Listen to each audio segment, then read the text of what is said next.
बिस्मिल्लाहिर्रहमानिर्रहीम अस्सलाम वालेकुम वरहमतुल्लाहि वबरकातुहू। इस वक्त स्टडी कर रहे हैं हम फर्स्ट ईयर फिज़िक्स और सेकंड चैप्टर हमारे पास है। ये सेकंड चैप्टर के अंदर हमारे पास बहुत इंपॉर्टेंट सवाल है।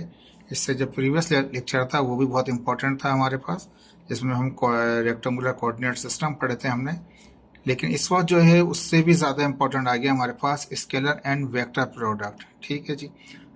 जो प्रीवियस लेक्चर गुजरा है वो और ये लेक्चर जो अभी कंटिन्यू करना है हमें, देखिए इसको समझने का तरीका कार है आपको, और थोड़ा सा आपको थोड़ी सी एफर्ट करने पड़ेंगे इसके लिए, ताकि ये कि आपको ये अच्छी तरह से समझ में आ जाए। एक बार समझना है तो बाद में कभी भी डिफ़िकल्टी आपको नहीं होगी। करना क्या आपको, आप पहले क्या कीजिए, जितने भी ये नोट्स हैं इसको स्क्रीनशॉट वगैरह लेके इसको आप या कहीं लिख लें किसी जगह पे आप, ताकि ये कि आपके पास एक प्रिंट में लिखा हुआ हो, आपके पास एक हार्ड कापी आपके पास मौजूद हो, पूरा का पूरा पहले आप उतार लीजिए, ताकि जब ये स्टेप और फिर उसके बाद इस वीडियो को देखना शुरू कीजिए, ताकि ये कि जो स्टेप बताए जाएं आपको वो आपको समझ में आए कि कहाँ पे क्या बात हो रही है। क्योंकि मैं तो यहाँ पे थोड़ा जल्दी के अंदर क्या करता हूँ कि जब नीचे रह जाती है इक्वेशन और ऊपर फिगर होती है तो मैं उसको मूव कर रहा होता हूँ।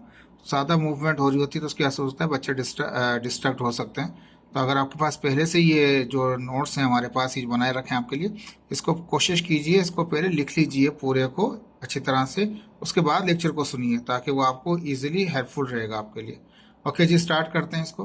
तो कहता है explain the scalar and vector product. कहता है स्केलर प्रोडक्ट कौन सी होती हैं और वेक्टर प्रोडक्ट क्या होती हैं। दोनों चीज़ों में याद रख लीजिए, चाहे स्केलर हो चाहे वो वेक्टर हो, दोनों ही वो हमारे पास वेक्टर ही होते हैं। एक्चुअली दो वेक्टरों को मल्टीप्लाई किया जाता है, उनका मल्टीप्लिकेशन का तरीकाकार डिफरेंट होता है। अगर इस तरह से मल्टीप्लाई किए जाएं, किसी को डॉट के जरिए मल्टीप्लाई किए जाएं, या ये कह लीजिए कि दो वेक्टरों को मल्टीप्लाई किया लेकिन वो वेक्टर ज़रूर थे पहले, लेकिन अब जो आंसर आपके पास आ रहा है वो एक स्केलर है, उसमें कोई डायरेक्शन नहीं है।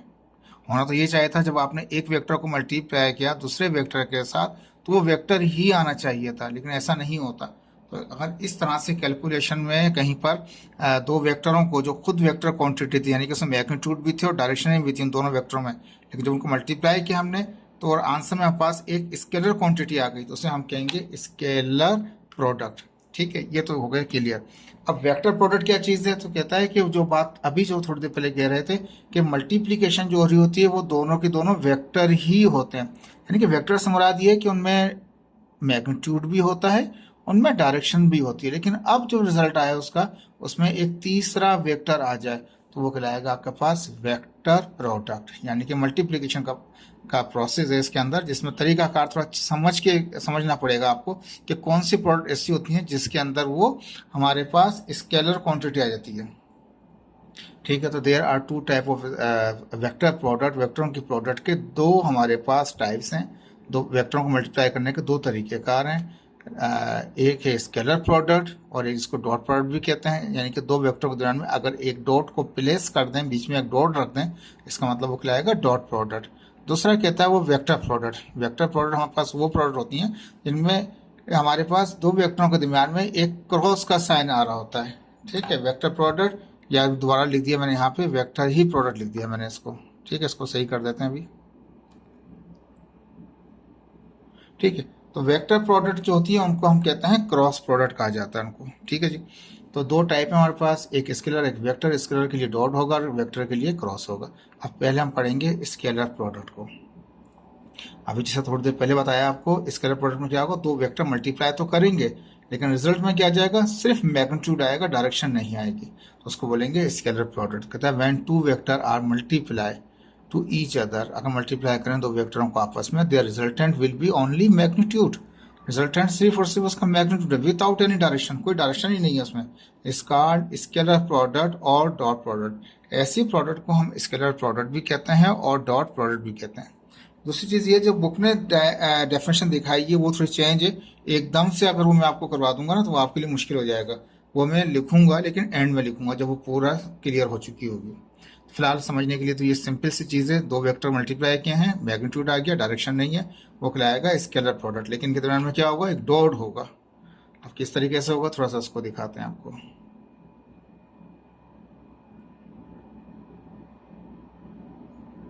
ठीक है, हमने कहा कि दो वेक्टर मल्टीप्लाई किए हैं और उनका रिजल्ट में एक स्केलर आ चुका है। अब कंसिडर कर रहे हैं एक वेक्टर हमारे पास ए है और एक वेक्टर हमारे पास बी है। दो वेक्टर हमें गिवन है हमारे पास ए और बी के दरमियान में जो एंगल है डेट इज थीटा। तो angle between them is theta, ऐसा अंडर फिगर में आ रहा है आपके पास। ठीक है, अगर ए और बी को, ए भी एक वेक्टर है बी भी एक वेक्टर है, अगर इनके दरमियान में डॉट लगा दें और डॉट प्रोडक्ट के मुताबिक क्या होगा, जब भी डॉट को सॉल्व करते हैं तो क्या होता है, ए का मैग्नीट्यूड आ जाता है, बी का मैग्नीट्यूड आ जाता है, और जब भी डॉट हटता है तो क्या आता है, कॉस थीटा आता है हमारे पास। डॉट प्रोडक्ट्स के अंदर क्या होता है, जब भी डॉट हटेगा तो जो उससे पहले वाली क्वांटिटी है उसका मैग्नीट्यूड, जो उसके बाद वाली क्वांटिटी इसको मल्टीप्लाई करना है, जैसे बी है उसका मैग्नीट्यूड। देखें इस पर एरो नहीं लगाया मैंने, बोल्ड ज़रूर है ये, ऐसा नहीं कि बोल्ड है तो मैं इसको वेक्टर समझूं। यहाँ पे मेरे कहने का मकसद ये है कि इस ए का मैग्नीट्यूड ये विदाउट एरो हेड वाला मैग्नीट्यूड है, बी का वेक्टर का जो मैग्नीट्यूड बी है। कॉस, जब भी डॉट हटाते हैं तो क्या आ जाता है, कॉस थीटा आ जाता है उसके दरमियान में। ठीक है, अब साइड में देख लीजिए नीचे क्या लिखा हुआ है हमने, A B are the magnitude of vector A and B. ठीक है, ये एक सिंपल सा फार्मूला आ गया हमारे पास। जब भी हम मल्टीप्लाई करेंगे दो वेक्टरों को तो उनका मैग्नीट्यूड मल्टीप्लाई करेगा कॉस थीटा, डॉट हटेगा कॉस थीटा आ जाएगा। ठीक है, अब कहता है कि फिजिकल इंटरप्रिटेशन क्या है स्केलर प्रोडक्ट की। ठीक है, अभी जो स्केलर प्रोडक्ट है इसको किस तरह से डिफाइन किया जाएगा, इसकी फिजिकली किस तरह से वजाहत की जाएगी। इंटरप्रिटेशन का मतलब है वजाहत, फिजिकल वजाहत क्या होगी इसकी, किस तरह से हम मान लें इसको कि जी ये कोस थीटा आ गया, कैसे मान लें हम इसको कि डॉट हटा और कोस थीटा आ गया। तो इसके लिए कहता है फ्रॉम द अब फिगर, जो फिगर ए दिखा रखी थी उसी में क्या किया, ड्रॉ कर लिया हमने the perpendicular from the head of a vector. देखें एक वेक्टर ए था और एक वेक्टर बी था। अब इसका जो हेड था बी वेक्टर का, वहाँ से हमने एक डॉटेड लाइन परपेंडिकुलरली ड्रॉ कर ली। Draw perpendicular from the head of the vector B के हेड से यहाँ पर नीचे लेके आ गए। अब जब नीचे लेके आ गए तो ये देखें तो ये बी वेक्टर के रिजोल्व हो गए कंपोनेंट, ये बी वेक्टर को रिजोल्व कर दिया। एक इसका ये वाला कंपोनेंट जो उसके साथ अलाइन हो गया, इसके साथ ए वेक्टर के साथ साथ ही हो गया, और एक वर्टिकल हो गया। हम जानते हैं किसी भी वेक्टर को रिजोल्व करें तो उसका जो बेस साइड का जो एरिया होता है वो कोस थीटा होता है, जो परपेंडिकुलर साइड का एरिया होता है वो साइन थीटा होता है। यानी कि ये जो वेक्टर बी है इसका जो बेस साइड का एरिया होगा, इसमें बेस होगी परपेंडिकुलर हाइपोटेन्यूज, तो जो बेस साइड का होगा ये बी मैग्नीट्यूड के साथ कोस थीटा आएगा, और वर्टिकल में क्या आएगा, बी साइन थीटा। मैंने साइन थीटा इस्तेमाल नहीं किया क्योंकि मुझे साइन थीटा नहीं चाहिए था। ठीक है, तो ये बी कोस थीटा है, ये कंपोनेंट है किसका, वेक्टर बी का, यानी कि वो हिस्सा है ये किसका, वेक्टर बी का। तो कहा कि हमने परपेंडिकुलर ड्रा कर लिया, हेड से नीचे लेके बिल्कुल सीधी लाइन लेके आ गए। मैट्रिक में पढ़ते थे थ्योरम्स वगैरह में, तो 90 का एंगल बन रहा है हमारे पास वो। तो इस वेक्टर बी के दो कंपोनेंट हैं, एक वर्टिकल और एक ये हॉरिजॉन्टल। जो हॉरिजॉन्टल यानी कि दूसरे अल्फाज में हॉरिजॉन्टल ना बोलें, इसको ये बोलते हैं बेस और ये परपेंडिकुलर। जो बेस एरिया होता है वो बी कोस थीटा होगा, अगर बी है तो बी कोस थीटा, अगर ए है तो ए कोस थीटा होगा, और जो परपेंडिकुलर होगा वो क्या होगा, जैसे बी है तो बी साइन थीटा होगा, जो भी ये वेक्टर है उसी के साथ साइन थीटा होगा उसके मैग्नीट्यूड के साथ। क्लियर है जी। तो अब समझाने की कोशिश कर रहे हैं आपको कि कॉस थीटा कैसे आया होगा। तो अब यहाँ पे अगर गौर से देखें तो मैं इसकी पूरे जो वेक्टर है मेरा, इस पूरे वेक्टर की प्रोजेक्शन गिरा दी मैंने किसके ऊपर, सीधा लेके आ गया किस वेक्टर के साथ, बी वेक्टर के साथ। इसकी प्रोजेक्शन जो है बिल्कुल नीचे लेके आ गया मैं इसकी प्रोजेक्शन। ये समझ लीजिए इसको दोनों को अलाइन कर दिया, एक लाइन में कर दिया, इन लाइन कर दिया। ठीक है, लीनियर कर दिया दोनों को एक साथ ही, या दूसरे में दोनों को कोलिनियर कर दिया, ये दोनों वेक्टर एक ही लाइन पे आ गए हमारे पास। ठीक है जी, तो बी वेक्टर बिल्कुल इसके साथ इनलाइन हो गया हमारे पास, अलाइन हो गया हमारे पास। तो इसका जो कंपोनेंट याला जो है ये बिल्कुल यानी बी कॉस थीटा ए के साथ आ गया हमारे पास। जरूरी नहीं है कि हम बी से बनाएं, हम इस ए से भी प्रोजेक्शन गिरा सकते थे इस बी के ऊपर, तो फिर वो वहां पे बनता उसका। ठीक है, सिमिलरली अभी उसको हम बाद में चढ़ेंगे बात। फिलहाल हम ये कह रहे हैं कि एक वेक्टर ए है एक वेक्टर बी है, बी से परपेंडिकुलर आया, इसके जो कंपोनेंट थे, दो कंपोनेंट थे, एक वर्टिकल और एक इसका बेस वाला, एक परपेंडिकुलर वाला। बेस वाले में आता है इसके मैग्नीट्यूड के साथ बी कॉस थीटा, यहाँ आना चाहिए था बी साइन थीटा, हमें ज़रूरत नहीं है इसलिए हमने इसको इस्तेमाल नहीं किया। हम इस वेक्टर को बिल्कुल इसकी प्रोजेक्शन गिरा के इसके साथ अलाइन करके दोनों वेक्टरों को फिर यूज़ करते हैं किसमें, स्केलर प्रोडक्ट में। ठीक है, अभी थोड़ा थोड़ा ऐसा जैसे आपका नीचे चलता जाएगा मैं आपको डिफ्रेंशिएट भी करा दूंगा ताकि आपको ईजी हो जाए। ठीक है जी, परपेंडिकुलर करा लिया आपने। अब मैंने कहा vector B have two component. Vector B के दो कंपोनेंट हैं, एक तो बी cos थीटा है जो नज़र आ रहा है बेस साइड पे, और दूसरा होता है बी sin थीटा जो वर्टिकल नज़र आ रहा है आपको। We use only B cos theta, हम इस्तेमाल कर रहे हैं यहाँ पे बी cos थीटा। क्यों?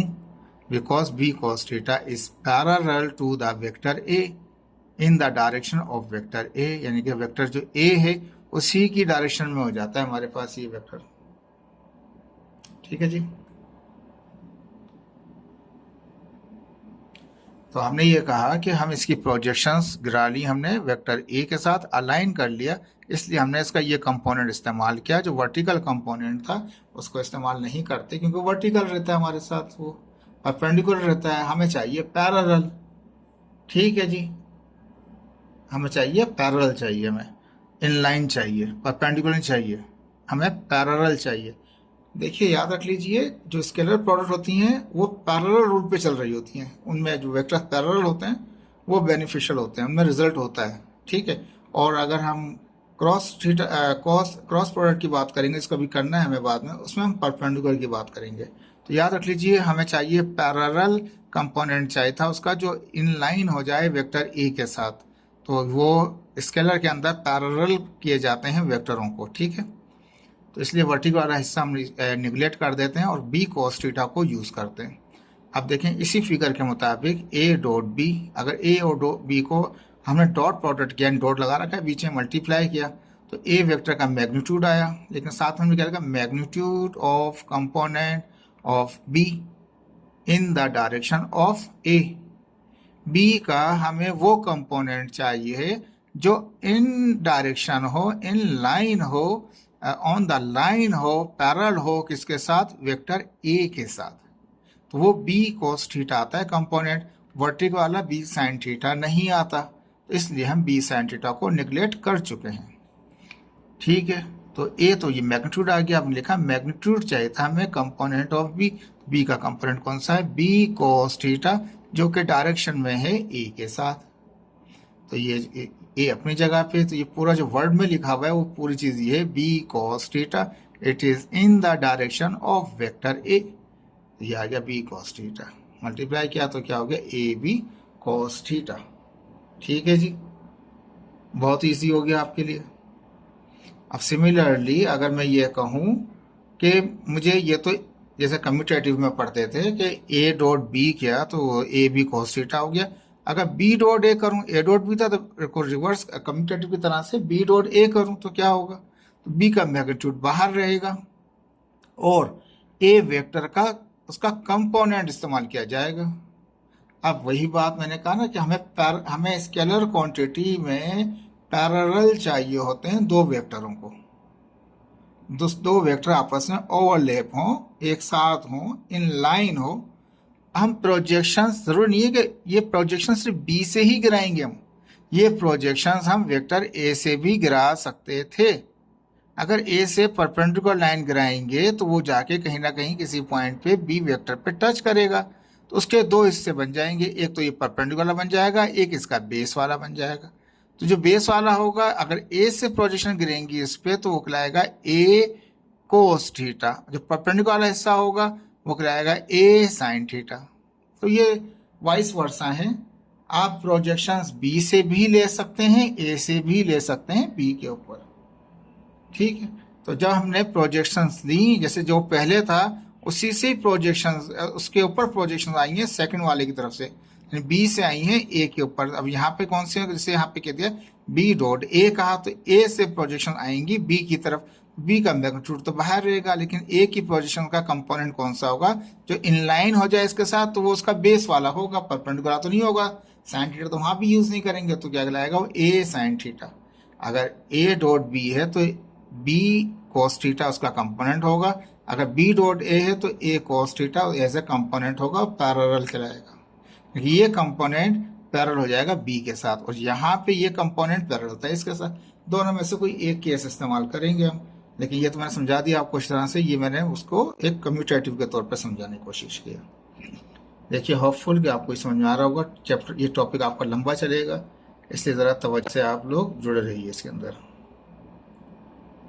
आप देखिए, अब मैंने वो डेफिनेशन दे दी जो बुक ने दी थी आपके। क्या? Now two parallel vectors are multiplied. Book ने शुरू में यही डेफिनेशन दी थी आपकी नई बुक ने कि दो पैरेलल वेक्टरों को जब मल्टीप्लाई किया जाए तो their resultant be will be scalar. उनका रिजल्टेंट क्या होगा? स्केलर होगा। इसका वो क्या आएगा आपके पास? स्केलर प्रोडक्ट और डॉट प्रोडक्ट।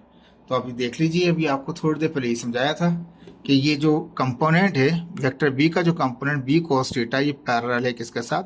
वेक्टर ए के साथ। अगर यहाँ से आप गिराते तब भी वो पैरेलल होता। तो जब भी दो पैरेलल वेक्टरों को आपस में हम मल्टीप्लाई करेंगे तो रिजल्ट में क्या आएगा? वो एक स्केलर क्वांटिटी आएगी। ठीक है, क्योंकि ये जो है ये बी cos थीटा ये पैरेलल है किसके साथ? बी के ए के साथ ये पैरेलल है एंड इन लाइन हो गया। यहाँ पर दूसरा केस था इसमें ए cos थीटा ये पैरेलल था वेक्टर बी के साथ। तो पैरेलल केस इस्तेमाल करते हैं। बुक ने पहले डेफिनेशन दी, बाद में समझाया। हमने पहले समझाया, बाद में डेफिनेशन दी जो बुक की थी वो भी दी। एक डेफिनेशन पहले स्टार्टिंग में हमने इस्तेमाल की जो सिर्फ समझाने के लिए कि दो क्वांटिटियों को मल्टीप्लाई करें और रिजल्ट में अगर स्केलर आ जाए तो कहलाता है स्केलर प्रोडक्ट या डॉट प्रोडक्ट। लेकिन अब जो क्लियर समझा दिया, अब हम बोल सकते हैं जो उसने पहले बोला था बुक ने कि दो पैरेलल वेक्टरों को जब मल्टीप्लाई करेंगे। अब इस वक्त क्या हो गया? जो वेक्टर बी है ये वेक्टर बी जो है ये और इसका जो ए का कंपोनेंट है ये आपस में इन लाइन हो गए, पैरेलल हो गए, परपेंडिकुलर नहीं, पैरेलल हो गए। तो जब दो पैरेलल वेक्टरों को मल्टीप्लाई करते हैं तो उनका रिजल्ट एक स्केलर आता है, इसलिए स्केलर प्रोडक्ट भी कहते हैं इसको और डॉट प्रोडक्ट भी कहते हैं। अब एक एग्जांपल बता रहे हैं यहाँ पे। When a force is applied to the object, किसी ऑब्जेक्ट पे अगर हम कोई फोर्स लगाते हैं and object move to the displacement D, और ऑब्जेक्ट कुछ फासला तय कर लेता है। इस पे यहाँ पे एक ऑब्जेक्ट था, इसमें फोर्स लगाई और ये फोर्स सीधी निकल गई, लेकिन इसने ऑब्जेक्ट को मूव करा दिया किसी डिस्टेंस तक, डिस्प्लेसमेंट तक। डिस्प्लेसमेंट डी था, फोर्स एफ थी आपके पास, जो एंगल बिटवीन देम था and the making angle theta with the force A के साथ डिस्प्लेसमेंट ने एंगल बनाया theta as shown in the figure. अब हम इसको समझाना चाह रहे हैं कि जब भी कोई फोर्स लगाते हैं और कोई डिस्प्लेसमेंट होती है तो हम कहते हैं उससे कुछ ना कुछ काम किया, वर्क हैज बीन डन। तो वर्क डन हुआ है हमारे पास, क्या? किसे? फोर्स को मल्टीप्लाई करना है किसके साथ? डिस्प्लेसमेंट के साथ। फोर्स और डिस्प्लेसमेंट का डॉट प्रोडक्ट जो है वो वर्क डन कहलाता है। फोर्स को एफ, डिस्प्लेसमेंट को डी। ठीक है, तो अब ये तो एक इधर जा रहा है, ये एक इधर जा रहा है हमारे पास, तो क्या करेंगे? इसकी भी हम प्रोजेक्शंस गिरा देंगे यहाँ पे। ठीक है जी, तो एफ की प्रोजेक्शन अब यहाँ पे आएंगे तो एफ के दो हिस्से हो जाएंगे, एक इसके साथ पैरेलल हो जाएगा, एक परपेंडिकुलर हो जाएगा। जो परपेंडिकुलर होगा उसमें एफ साइन थीटा होगा और जो ये इन लाइन वाला होगा यहाँ पे बेस किस सूत्र में आएगा वो एफ कॉस थीटा होगा हमारे पास। तो F dot D is equal to क्या जाएगा? F D cos theta. D को मैंने बाद में लिखा हुआ है ऑर्डर की वजह से, लेकिन ये एफ कॉस थीटा का कंपोनेंट डिस्प्लेसमेंट में इस्तेमाल कर सकते हैं। या अगर यहाँ से प्रोजेक्शन गिराएंगे तो वो D sine D cos theta हो जाएगी। वो बात दोनों तरीके से, ये कान कहीं से भी पकड़ लीजिए आप। तो जब भी डॉट प्रोडक्ट खत्म होगी कॉस थीटा आ जाएगा। अब ये तो हमने प्रोजेक्शन से समझ लिया, लेकिन ये अंडरस्टूड, जब भी डॉट खत्म होता है तो कॉस थीटा आता है। कैसे आता है? दोनों फोर्स से क्या हो जाती हैं? वो पैरेलल हो जाती हैं। यहाँ पे अगर प्रोजेक्शन यहाँ से गिराएंगे आप तो एफ कॉस थीटा हो जाएगा, अगर प्रोजेक्शन यहाँ से वहाँ गिराएंगे तो डी कॉस थीटा हो जाएगा। ठीक है जी, तो F D cos theta, projection यहाँ से गिरा दिया हमने एफ के ऊपर, तो D cos theta, D cos theta. ठीक है, तो ये हमारे पास एक एग्जाम्पल थी इसकी। अब देखिए ये तो हो गया आपका डॉट प्रोडक्ट, लेकिन इसकी कैरेक्टरिस्टिक्स हैं वो बहुत इंपॉर्टेंट हैं, वो आपको समझनी पड़ेंगी। यहाँ तक समझ में आ गया है तो आगे भी होपफुल आसानी से आपको समझ में आएगा। चैप्टर लेंथी है, ये याद रख लीजिए, और टॉपिक भी लेंथी है आपका इस वक्त अभी फिलहाल। Characteristics of scalar product. Scalar product की प्रॉपर्टीज क्या हैं, खासियतें क्या होंगी, कैरेक्टरिस्टिक्स क्या होंगे उसके। ठीक है, तो कहता है कि ये स्केलर प्रोडक्ट जो है वो ऑब्जे करता है कम्यूटेटिव लॉ को। कम्यूटेटिव लॉ हमने पढ़ा था पहले, ए को डॉट करें बी के साथ या बी को डॉट करें ए के साथ, बात बराबर है तो वो कहलाता है कम्यूटेटिव प्रॉपर्टी। ठीक है, तो अब A dot B, B dot A, कोई डायरेक्शन का चक्कर नहीं, क्योंकि यहाँ भी स्केलर आना है, यहाँ पर भी स्केलर आना है, यहाँ पर भी क्वांटिटी आनी है, यहाँ पर भी क्वांटिटी आनी है। यहाँ पर अगर 10 न्यूटन आता है तो यहाँ पर भी 10 न्यूटन आ जाएगा, कोई डायरेक्शन नहीं आएगी। तो ए को बी से मल्टीप्लाई करें, बी को ऐसे करें, कोई फर्क नहीं पड़ता। Means no matter about the order of multiplication, order multiplication change करने से स्केलर प्रोडक्ट पे कोई फर्क नहीं पड़ता। ठीक है जी। If two vector A and B are perpendicular each other, हमने इस्तेमाल किया ही नहीं था वहाँ पे परपेंडिकुलर वाला केस, ठीक है ना, याद है आपको। कहता है अगर दो वेक्टर, हमने तो ये पूरा डॉट प्रोडक्ट बेस कर रहा है किस पे, जब वो पैरेलल हैं, दोनों वेक्टर के आपस में पैरेलल हैं, चाहे उसका कंपोनेंट ही पैरेलल क्यों ना हो, ठीक है। तो अब दो वेक्टर जो है वेक्टर ए और बी परपेंडिकुलर हैं, थीटा 90 हो जाएगा। तो each other than the scalar product is zero. कहता है कि अगर स्केलर प्रोडक्ट के दो वेक्टरों के दरमियान अगर एंगल अगर 90 हो जाए, वो पैरेलल ना हो और वो परपेंडिकुलर बन जाएं, तो उनका रिजल्टेंट क्या आएगा, वो जीरो आएगा। क्यों जीरो आएगा वो देख लीजिए। ए को डॉट करें बी के साथ तो ए बी कोस थीटा आता है, थीटा 90 है, कोस 90 होता है जीरो, जीरो से मल्टीप्लाई करें ए बी को तो क्या हो जाएगा, वो जीरो हो जाएगा आपका। ठीक है जी, होपफुल आपको समझ में आ रहा होगा। तो ये जो परपेंडिकुलर होगा तो उसको कहते हैं ऑर्थोगोनल वेक्टर। ऐसे वेक्टर जिनके दरमियान में आपस में एंगल 90 हो उन्हें कहते हैं ऑर्थोगोनल वेक्टर्स कहा जाता है। लेकिन स्केलर प्रोडक्ट क्या हो जाती है, ऑर्थोगोनली जीरो हो जाती है, या परपेंडिकुलर अगर दोनों वेक्टर परपेंडिकुलर हो जाएं स्केलर प्रोडक्ट के अंदर, डॉट प्रोडक्ट के अंदर, तो उनका रिजल्टेंट क्या होगा, it should be zero. Clear है आपको, क्योंकि एंगल 90 होगा और कोस 90 होता है जीरो, जीरो सबको जीरो कर देता है। ठीक है जी। अब कहता है if two vector are parallel, perpendicular में तो जीरो हो गए, पैरेलल तो हम जानते हैं अभी कर क्या है हम, अगर दो वेक्टर आपस में पैरेलल हैं तो कहता है each other scalar product will be maximum. अगर 90 है परपेंडिकुलर है तो मिनिमम जीरो, अगर पैरेलल है तो क्या है, मैक्सिमम है, क्योंकि जीरो एंगल जीरो हो गया, कोस जीरो 1 होता है, 1 को कर ए बी आ जाएगा, मैक्सिमम आ जाएगा, कोई भी लॉस नहीं होगा आपका। परपेंडिकुलर है, ए और बी वेक्टर आपस में परपेंडिकुलर हैं तो रिजल्टेंट क्या है, जीरो। अगर पैरेलल हैं तो वो मैक्सिमम। तो ये स्केलर लॉ जो है वो पैरेलल के लिए बना हुआ है, परपेंडिकुलर के लिए नहीं बनाया हुआ। ठीक है। In case of vector unit vector I J K, अब एक है, हम जाते हैं थ्री डायमेंशनल सिस्टम है, एक्स वाई जेड। ठीक है, तो जो एक्स एक्सिस है ये आई को जाहिर कर रहा होता है, वाई एक्सिस जे को जाहिर कर रहा होता है, जेड एक्सिस के को जाहिर कर रहा होता है हमारे पास। तो आई जे के ये यूनिट वेक्टर है, इनके ऊपर एक केप बना हुआ है, नजर आ रहा होगा आपको, एक हेड बना हुआ है। कहता है in case of unit vector case में I J K since they are mutually perpendicular, सबके सब जो एक्स वाई जेड या आई जे के आपस में क्या होते हैं, ये 90 पे होते हैं। अगर हम आई को मल्टीप्लाई करें जे के साथ, आई को मल्टीप्लाई करें जे के साथ, आई और जे में क्या है, 90 का एंगल है, और जे और के में एंगल क्या है, वो भी 90 है, के और आई में भी एंगल 90 का है। तो हम जानते हैं अगर 90 एंगल हो जाएगा किसी के दरमियान में तो रिजल्टेंट जीरो। आई को जे से तो आई जे में भी एंगल 90 है, जे और के में भी एंगल 90 का, 90 का एंगल बन रहा है, के और आई उसमें भी एंगल 90 का बन रहा है। तो जब डॉट हटाएंगे तो cos 90 हो जाएगा, cos 90 cos 90 cos 90 भी थोड़ी देर पहले चेक किया आपने, वो मिनिमम करता है, जीरो कर देता है।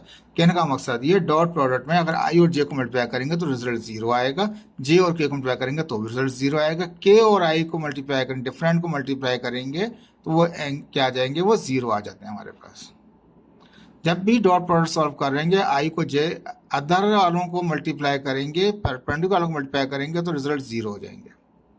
ठीक है, अभी हमने यहाँ पे दूसरा भी केस समझा दिया आपको, या तो पैरेलल था, परपेंडिकुलर था। अगर मैंने कहा in case unit vector I J के आर पैरेलल, पैरेलल का मतलब क्या, आई के साथ आई मल्टीप्लाई हो रहा है, जे के साथ जे मल्टीप्लाई हो रहा है, और के साथ के मल्टीप्लाई हो रहा है, तो एंगल क्या हो जाएगा, वो जब पैरेलल होता है तो एंगल जीरो होता है, कोस जीरो 1 हो जाता है, तो क्या होगा, मैक्सिमम 1 आ जाएगा। जब भी आई को ऐसे मल्टीप्लाई करना है यूनिट वेक्टर में, यूनिट वेक्टर का मैग्नीट्यूड 1 होता है, 1 को 1 से मल्टीप्लाई किया, लेकिन कोस जीरो भी क्या है, वो भी 1 आ गया, तो क्या होगा, 1 आ जाएगा। जब भी आई को आई से मल्टीप्लाई करेंगे तो 1 होना चाहिए, आएगा आंसर आपका। जे को जे से मल्टीप्लाई करेंगे, डॉट करेंगे, जे को डॉट जे करेंगे तो 1 आएगा, के को डॉट के करेंगे तो 1 आएगा। जब सेम सेम होते हैं तो वो पैरेलल कंसिडर किए जाते हैं, और जब डिफरेंट होते हैं तो वो परपेंडिकुलर कंसिडर किए जाते हैं। जैसे ये मिसाल थी, ये डिफरेंट थे, आई जे था, जे के था, के आई था, तीनों केसेस में मुख्तलिफ थे, तो वो परपेंडिकुलर है। परपेंडिकुलर मतलब क्योंकि आई जे और के दरमियान में एंगल 90 के बने हुए होते हैं तो वो जीरो आ जाता है। जब भी डिफरेंट को मल्टीप्लाई करेंगे डॉट के अंदर जीरो होगा,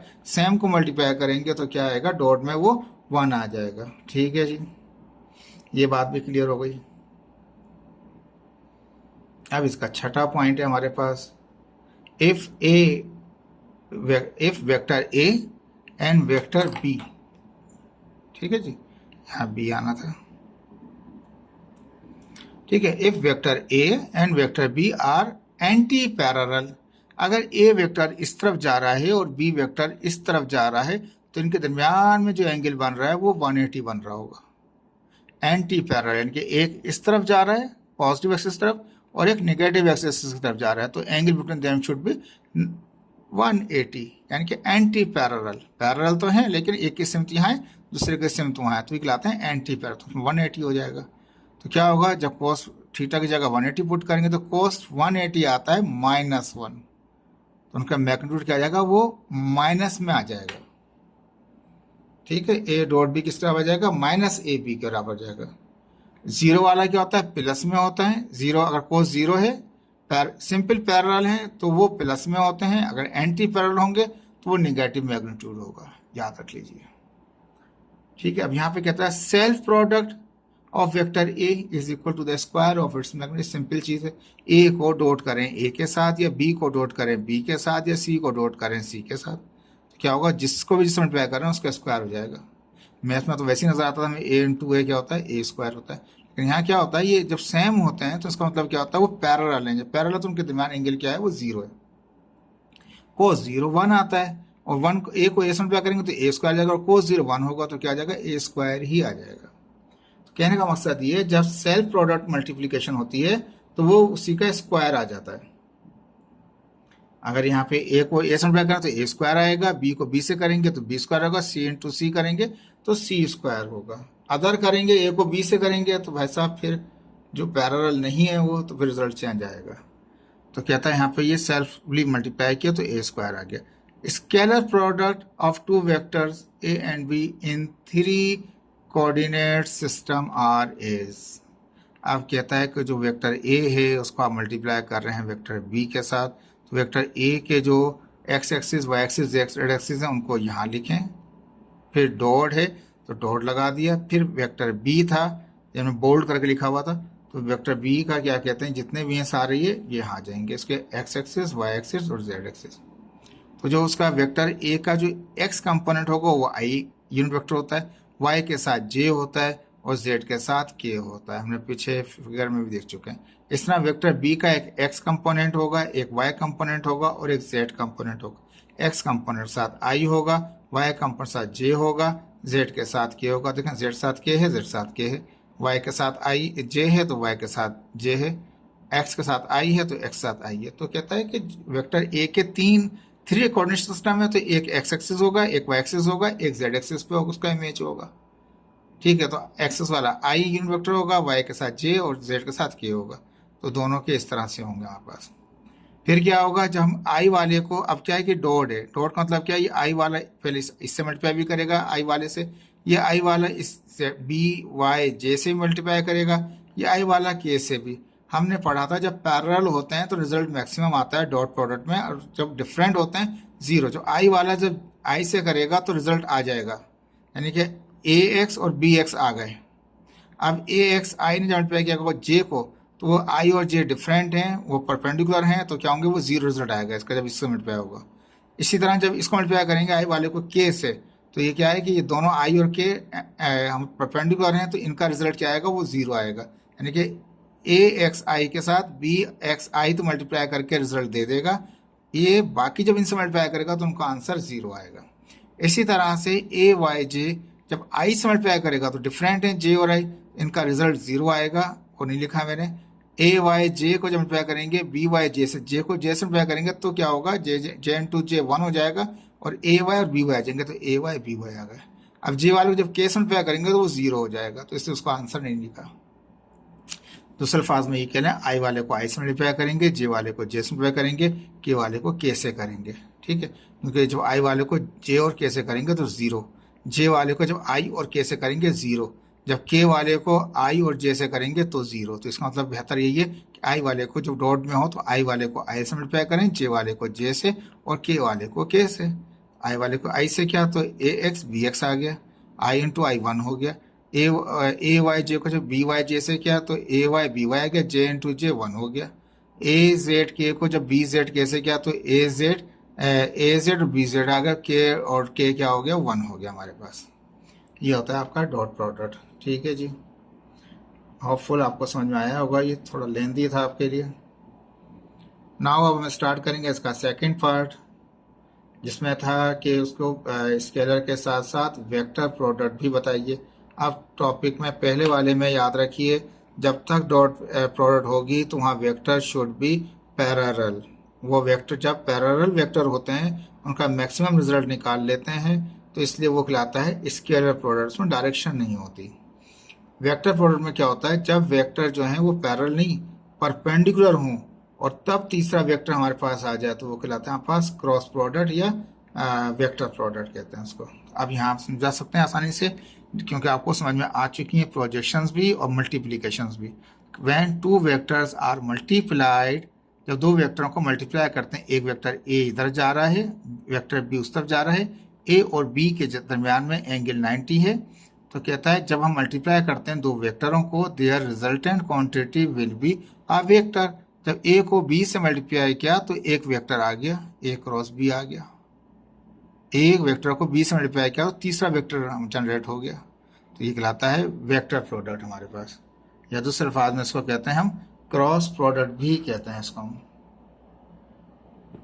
ठीक है जी, होपफुल समझ में आया होगा आपको।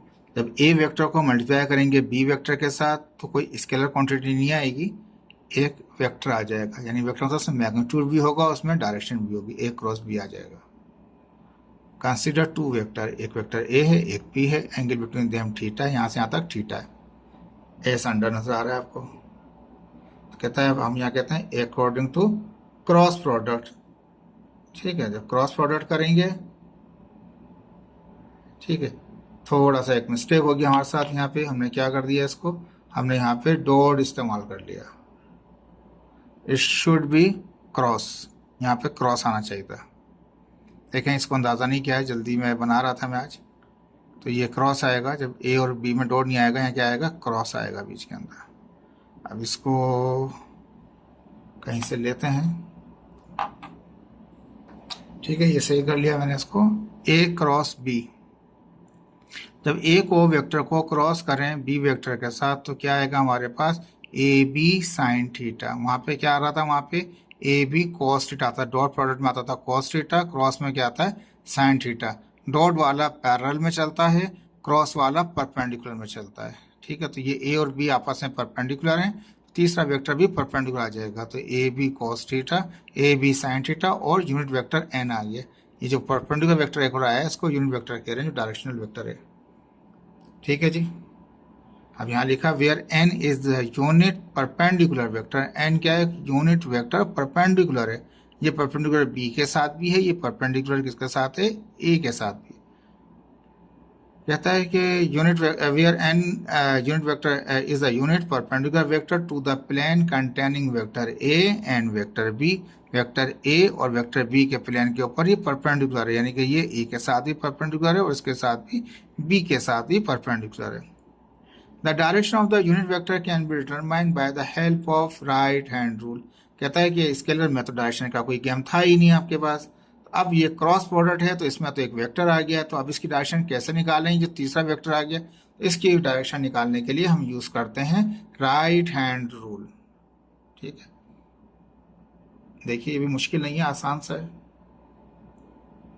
तो ए क्रॉस बी क्या था, तो क्या हो गया, ए बी साइन थीटा आ गया। अब उसने कहा कि राइट हैंड इस्तेमाल करना है आपको।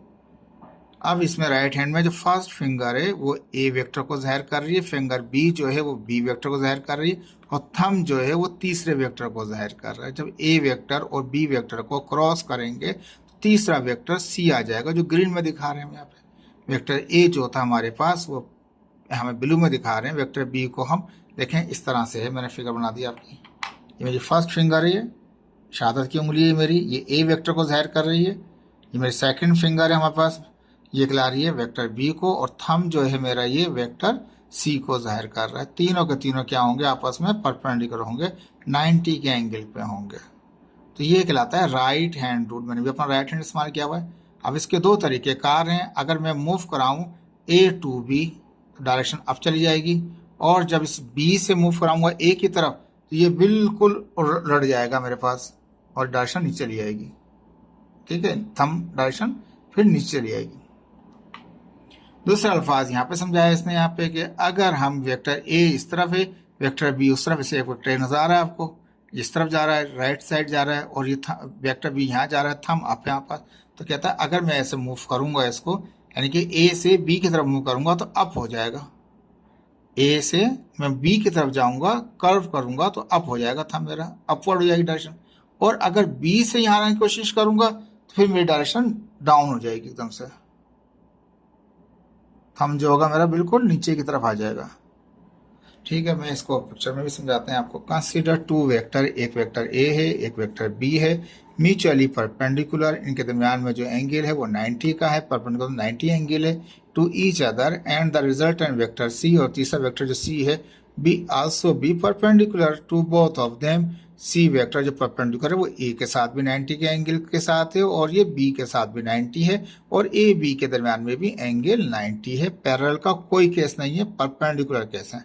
The direction of the vector resultant vector be found with the help of right hand rule। ये जो हमारे पास तीसरा वेक्टर निकला है इसकी डायरेक्शन हम हासिल कर सकते हैं किसके जरिए, वेक्टर राइट हैंड रूल के जरिए इस्तेमाल कर सकते हैं। अब यहाँ लिखा मैंने rotate the vector A toward B, A से बी की तरफ जाएं। तो ए से बी, एरो दिखाया हुआ है, देखें छोटा सा एरो दिखा रखा है, ए से हम जा रहे हैं बी की तरफ, तो ये कर्व जो है मेरा वो एकदम से मूव करेगा फिंगर मेरा, तो क्या होगा, डायरेक्शन अपवर्ड आ जाएगी। Rotate the vector A toward vector B, A से वेक्टर बी की तरफ जाएं, इसको यहाँ से रोटेट करें उस तरफ, using right hand rule, right hand rule को इस्तेमाल करते हुए। तो direction of A vector, direction of A cross B, इसको इस तरह कर लेते हैं।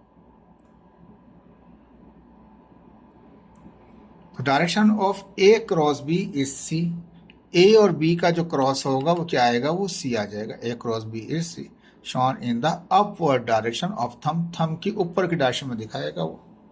तो अब थंब जो है जब ए से बी की तरफ जाएंगे तो थंब अप चला जाएगा, और जब आप बी से ए की तरफ आएंगे तो थंब डाउन हो जाएगा हमारे पास। तो यहाँ पे मैंने लिखा रोटेट किया मैंने ए से बी की तरफ राइट हैंड रूल को इस्तेमाल करते हुए, तो ए क्रॉस बी जो था वो सी तो बना, and showing in the upward direction, कहाँ शो कर रहा था, वो अपवर्ड डायरेक्शन में शो कर रहा था। अब देखिए, तो A cross B is equal to C, लेकिन सी पॉजिटिव है क्योंकि वो अपवर्ड जा रहा है। ठीक है, अब सेकंड केस इस्तेमाल कर रहे हैं, फिर ए यहीं था, बी वहां था, अब बी से यहाँ आ रहे हैं, तो थंब क्या हो गया, वो बिल्कुल वो एकदम से रिवर्स हो गया। ठीक है, तो क्या होगा, जब बी से ए की तरफ आएंगे तो थंब अप में जाएगा, थंब डाउन हो जाएगा, सी निगेटिव हो जाएगा। Now rotate vector B toward vector A, B से ए की तरफ रोटेट करें यूजिंग राइट हैंड रूल, उसी राइट हैंड रूल को, पहले यहां से वहां गए थे तो अप था, जब वहां से यहाँ आएंगे तो उलट हो जाएगा।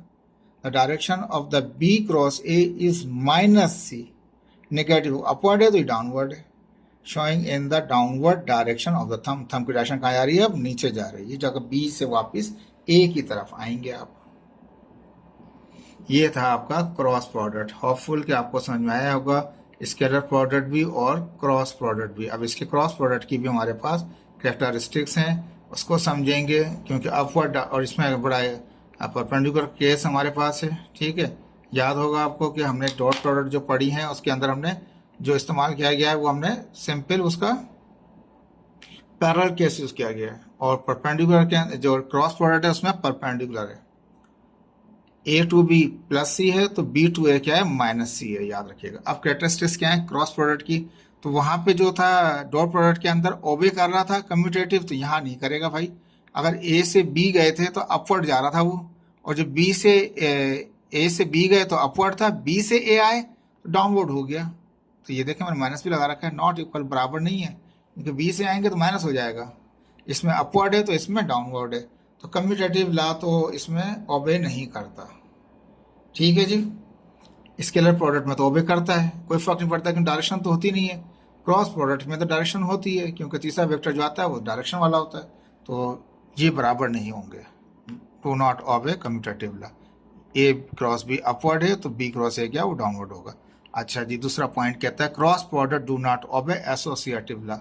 अगर एसोसिएटिव क्या है, ए क्रॉस बी क्रॉस सी, तो ये बराबर नहीं होगा, ए क्रॉस बी क्रॉस सी ये भी बराबर नहीं होगा, क्योंकि जब आप ऑर्डर चेंज कर देंगे तो भाई वो बराबर नहीं होता, वो कहीं से कहीं पहुंच जाती है बात उसकी। हाँ, ये एसोसिएटिव को आप बराबर कर सकते हैं, कब? जब आप एम इस्तेमाल करें एज ए स्केलर। और ये दो एलिमेंट के दरम्यान में बता रहा है, ये तीन के नहीं बता रहा आपको, जो बुक ने आपके दे रखा है, यानी कि एम ए इंटू बी, ये दो का, ठीक है, बराबर क्या, ए इंटू एम इंटू बी। तो ये एक अलग केस है जिसमें एक स्केलर क्वांटिटी इस्तेमाल करेंगे, यानी कि आप सिर्फ फ्लिप कर रहे हैं किसको, ए क्रॉस बी है, ये भी ए क्रॉस बी ही है हमारे पास, ठीक है। देखिए इसको थोड़ा सा इसको चेंज करते हैं, ये तो कर दो गया था, ठीक है। ये क्या है, ए पहले है बी बाद में है, ए पहले है बी बाद में है, तो ये सिर्फ एसोसिएटिव इस तरह से बन जाएगा कि उसका जो स्केलर है पहले वो ए को मल्टीप्लाई कर रहा था, अब वो बी को मल्टीप्लाई कर रहा है, तब तो ये सही है। लेकिन ऑर्डर चेंज नहीं किया मैंने, ए क्रॉस बी है, बी क्रॉस ए ही है, ए क्रॉस बी है हमारे पास, दोनों सेम सेम है। ये भी ए पहले है, ए पहले, बी बाद में। स्केलर क्वांटिटी ने पहले ए को मल्टीप्लाई किया, स्केलर क्वांटिटी ने बाद में बी को मल्टीप्लाई किया, तो ये पॉसिबल है, लेकिन ये पॉसिबल नहीं है, ठीक है। ये डिफरेंट केस है जिसमें एक स्केलर इस्तेमाल कर रहे हैं एसोसिएटिव में, जिसमें स्केलर जो चेंजिंग है सिर्फ स्केलर की चेंजिंग है, ऑर्डर वही है, ए क्रॉस बी है, ए क्रॉस बी ही है। स्केलर पहले ए को मल्टीप्लाई किया, फिर स्केलर ने बी को मल्टीप्लाई किया, तब तो ये ओबे हो सकता है, अदरवाइज ये ओबे नहीं हो सकता। ये तो हो गया कम्यूटेटिव, हो गया आपके पास। इसके बाद हो गया आपके पास एसोसिएटिव। तीसरा कहता है cross product obey distributive over addition, ये इसको ओबे करता है। जैसे कि यहाँ पे दिखा रहे हैं हमारे पास ए क्रॉस बी क्रॉस सी हमारे पास है, ठीक है। तो इसको थोड़ा सा, इसमें भी हमने गलती कर ली है, ये आना चाहिए, यहाँ पे प्लस आना चाहिए, तो ए क्रॉस बी हो जाएगा, प्लस है तो प्लस आ जाएगा, फिर ए क्रॉस सी हो जाएगा। ये रिजल्ट ने एडिशन वाला डिस्ट्रीब्यूटिव ओबे करेगा, ठीक है। ए ने बी को ही किया, ए ने सी ही को किया, तो ए ने बी को ही किया क्रॉस, और ए ने ही सी को किया, ऑर्डर चेंज नहीं हुआ। ऐसा नहीं हुआ यहाँ ए ने बी को किया था, बी ने ए को कर दिया, ऐसा नहीं हुआ था। ए ने बी को क्रॉस किया, फिर प्लस लगा के ए ने सी को किया, तो ये ओबे हो सकता है। इसे यहाँ दिखाया ए क्रॉस बी प्लस सी, तो ए पहले क्रॉस करेगा सी के साथ, फिर बी प्लस लगा देंगे, फिर ए बी क्रॉस करेगा सी के साथ, तो ए ने सी को किया, ए ने सी को ही किया, बी ने सी को क्रॉस किया, तो बी ने सी को क्रॉस किया, भाई ये हो सकता है। तो डिस्ट्रीब्यूटिव ओवर एडिशन हो सकता है, कम्यूटेटिव नहीं हो सकता है, एसोसिएटिव नहीं हो सकता है। एसोसिएटिव का ये वाला केस हो सकता है जिसमें स्केलर इस्तेमाल किया जा रहा है। इसके बाद चौथा कहता है cross product of two perpendicular vector has maximum magnitude at 90, ये अंडरस्टूड है। वहां पे पैरेलल में था डॉट के अंदर, क्रॉस में क्या है, परपेंडिकुलर में होता है, क्योंकि 90 परपेंडिकुलर का मतलब है एंगल 90, तो ए बी के दरमियान एंगल 90 कर दिया 90 एंगल निकालेंगे 1 आ जाएगा, तो ए बी यूनिट वेक्टर आ जाएगा। तो मैक्सिमम रिजल्ट निकलता है परपेंडिकुलर के अंदर क्रॉस प्रोडक्ट में, और वहां पर डॉट प्रोडक्ट के अंदर पैरेलल पे निकलता है। देखिए मैं कंपेयर कर करके आपको बता रहा हूँ, तो जब भी एंगल 90 होगा परपेंडिकुलर होगा तो मैक्सिमम रिजल्ट आ जाएगा उसका, ठीक है जी। ये क्लियर हो गया। अब देखें ये बड़े इंपॉर्टेंट लास्ट के पॉइंट आ रहे हैं इसके। सिमिलरली इसी तरह से अब देखें यहाँ पे मैं दिखाया ए, यहाँ पे दिखाया बी ने क्रॉस किया ए को, तो ये अप था। यहाँ पे जो फर्स्ट फिंगर है, देखें ये मेरे पास भी इस तरह से बना रखा है, फर्स्ट फिंगर को मैंने बी कह दिया, इसको मैंने ए कह दिया, इसको मैंने सी कह दिया, ये हमारे अपने ऊपर डिपेंड करता है। इसने अगर इसके साथ क्रॉस किया तो ये क्या हो गया, ये काउंटर क्लॉकवाइज हो गया, क्लॉकवाइज नहीं था, एंटी क्लॉकवाइज था। काउंटर क्लॉकवाइज का मतलब है एंटी क्लॉकवाइज। जब बी ने ए को क्रॉस किया तो ये अप था, अब अगर वापस ए से बी आएंगे क्लॉकवाइज आएंगे, एंटी क्लॉकवाइज अपवर्ड रहेगा। हमेशा याद रखना है counter clockwise result should be positive, clockwise result should be negative downward. A से बी, और मैंने इसको ए कह दें या इसको बी कह दें, या बी इसको बी कह दें उसको ए कह दें, ऑर्डर चेंज कर दें, लेकिन बात चलती है क्लॉकवाइज की और काउंटर क्लॉकवाइज की। अगर काउंटर क्लॉकवाइज है या एंटी क्लॉकवाइज रोटेट करा रहे हैं, घड़ी के अंदर ऐसे मूव करता है ना क्लॉकवाइज, ऐसे 1 2 3 4 5 6 7 10 ऐसे 12 बज जाते हैं जाके। यहाँ पे ये ऐसे नहीं जा रहा है, ये उल्टा जा रहा है। अगर ये उल्टा जाएगा घड़ी के मुताबिक तो वो काउंटर क्लॉकवाइज कहलाएगा, और इसमें हमेशा डायरेक्शन नेगेटिव, इसमें डायरेक्शन हमेशा क्या आती है, पॉजिटिव आती हैं, और क्लॉकवाइज में डायरेक्शन क्या आती है, वो नेगेटिव आती हैं। ठीक है जी। अब देखें इसी चीज इन्हीं, ये तो मैंने क्लॉकवाइज समझा दिया आपको, और काउंटर क्लॉकवाइज समझा दिया। काउंटर क्लॉकवाइज यूज करते हैं हम पॉजिटिव के लिए, क्लॉकवाइज में नेगेटिव हो जाता है। अब आई, जे और के, आई जब जे को मल्टीप्लाई करेगा, ठीक है, तो क्या आ गया आंसर, के आ गया हमारे पास। जब जे आई को करेगा तो क्या हो जाएगा, उसका वो अपोजिट हो जाएगा हमारे पास। यहाँ पे दिखाया आई को जे से मल्टीप्लाई किया तो क्या आ गया, के आ गया, क्योंकि दो वेक्टर मल्टीप्लाई करेंगे तीसरा आएगा। जे को के से करेंगे तो आई आ जाएगा, क्योंकि आई नहीं है तो जे इनसे अलग ही आएगा, तो जे और के से मारो तो आई में आएगा रिजल्ट। आई और जे है तो के होगा, के और आई होंगे तो जे आ जाएगा हमारे पास। क्लियर है हमारे पास ये चीज, आई जे के। इस फिगर को फिलहाल अभी छोड़ दें, ये कंफ्यूज कर देगा आपको। ठीक है, अभी सॉल्व करेंगे फिर आपको समझाएंगे आई जे और के का। आई जे के याद रखें, ऑर्डर क्या है, आई फिर जे फिर के। इसमें मल्टीप्लिकेशन होगी तो प्लस होंगे, अगर रिवर्स कर देंगे इनकी, यानी जैसे आई ने जे को किया था तो के प्लस है, और जे और आई को मल्टीप्लाई, जे पहले कर दें आई बाद में कर दें तो माइनस हो जाएगा यहाँ पे, आई जे के। ठीक है, आई ने जे एक्स को किया तो क्या आएगा, आई जे के, ऑर्डर में क्या है, पहले आई फिर जे फिर के, आई जे से हुआ तो क्या आ जाएगा प्लस। अगर जे ने आई को क्रॉस किया, पहले जे आया बाद में आई आया, तो ये माइनस का क्या आएगा। ठीक है, याद रखिएगा। इस तरह जे और के है, जे के बाद के आता है, तो ठीक है, जे और के मल्टीप्लाई करेंगे तो आई आ जाएगा आपके पास। ठीक है, तो लेकिन के ने अगर जे को क्या उलट करे, के को पहले कर दें, जे को यहाँ कर दें, माइनस आई हो जाएगा।